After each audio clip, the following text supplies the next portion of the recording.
मिलावटखोर पूजा पाठ और व्रत को भी नहीं छोड़ रहे हैं। मिलावटी गैंग ने व्रत में खाया जाने वाला कुट्टू के आटे को भी जहर बना दिया है। दिल्ली में कुट्टू फूड पॉइजनिंग मामले में हड़कंप मचा हुआ है। 200 लोग इसकी चपेट में आकर अस्पताल पहुंच गए हैं। ऐसे में प्रश्न है कि कैसे इस मिलावट के जहर से बचा जाए। दिल्ली में कुट्टू का आटा खाने के बाद 200 लोगों की तबीयत खराब होगी। लोगों में उल्टी और बेचैनी की शिकायतें मिलने लगी। सूचना पुलिस और स्वास्थ्य विभाग को जब मिली तो हड़कंप मच गया, क्योंकि लोगों को फिर अस्पताल में भर्ती कराया गया। हालांकि अस्पताल के अंदर अभी लोग भर्ती हैं जिनकी स्वास्थ्य विभाग के द्वारा ये पुष्टि की जा चुकी है कि उनकी जो स्थिति है वो स्थिर बनी हुई है, यानी उनकी तबीयत में अब सुधार आता हुआ नजर आ रहा है। हालांकि स्वास्थ्य विभाग के अधिकारियों के द्वारा खाद्य पूर्ति विभाग के अधिकारियों के साथ कोऑर्डिनेट कर लिया गया है और साफ तौर पर से खाद्य पूर्ति विभाग के जो अधिकारी हैं उनको कुट्टू का आटे की गुणवत्ता और उसके मानकों को तय करने के लिए एक बार चेकिंग के आदेश भी जारी किए गए हैं। सन्न कर देने वाले मिलावटी कुट्टू कांड में दिल्ली सरकार एक्शन में आ गई है और अब घर घर जाकर सैंपल कलेक्शन का अभियान चलाया जाएगा, जिसके आधार पर आगे की कार्रवाई तय की जाएगी। जहाँ तक कुट्टू के आटे के खाने से बीमार होने का विषय है, उसकी जांच का विषय है और जांच कर रहे हैं। बाजार में कहीं खुले तो कहीं कुट्टू के पैकेट बिक रहे हैं। आम आदमी कैसे समझ पाए कि कौन असली है और कौन नकली? दिल्ली में कुट्टू कांड के बाद शहर अब लोग सतर्क हो गए हैं। भोपाल के बाजारों में न्यूज नेशन ने पड़ताल की।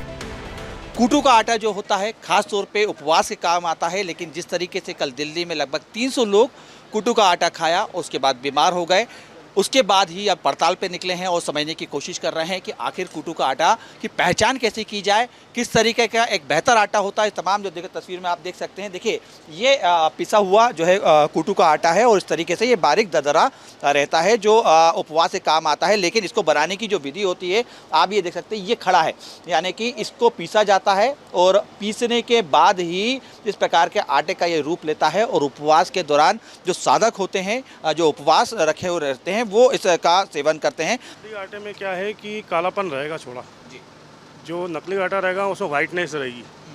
ओरिजिनल आटा जो रहता है ये इसी का बना हुआ रहता है। इसको छान के फिर पीसा जाता है। ये क्या चीज़ है जो आप? ये कुट्टू है।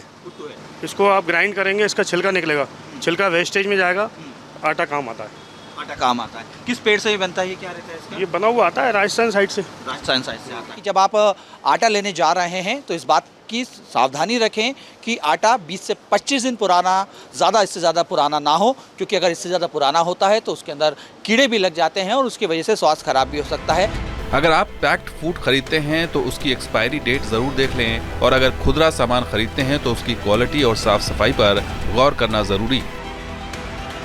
कोटू के आटे को रखने से इसमें कीड़े पड़ जाते हैं जो दिखाई नहीं देते हैं। कोटू का आटा पुराना हो जाता है, पेट के लिए अच्छा नहीं होता। पुराने कोटू आटे को खा के उल्टी, दस्त ये सब हो सकता है। तो चूँकि शुरू में व्रत के पिछले साल का आटा बेचने की कोशिश करते हैं जो लोग इसकी दुकान करते हैं, तो हमको सावधानी ये चाहिए कि हम घर पर कोटू के बीज लाएं और उनका आटा बनाएं। व्रत के दौरान कुट्टू के आटे की डिमांड सबसे ज्यादा रहती है। मिलावटखोर इसकी सप्लाई में अपना खेल करते हैं और लोगों की जिंदगी से खिलवाड़ करते हैं। Team news nation.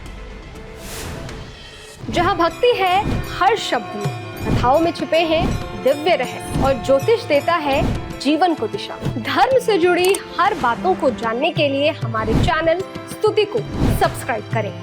चैनल पर जाने के लिए इस लिंक पर क्लिक करें।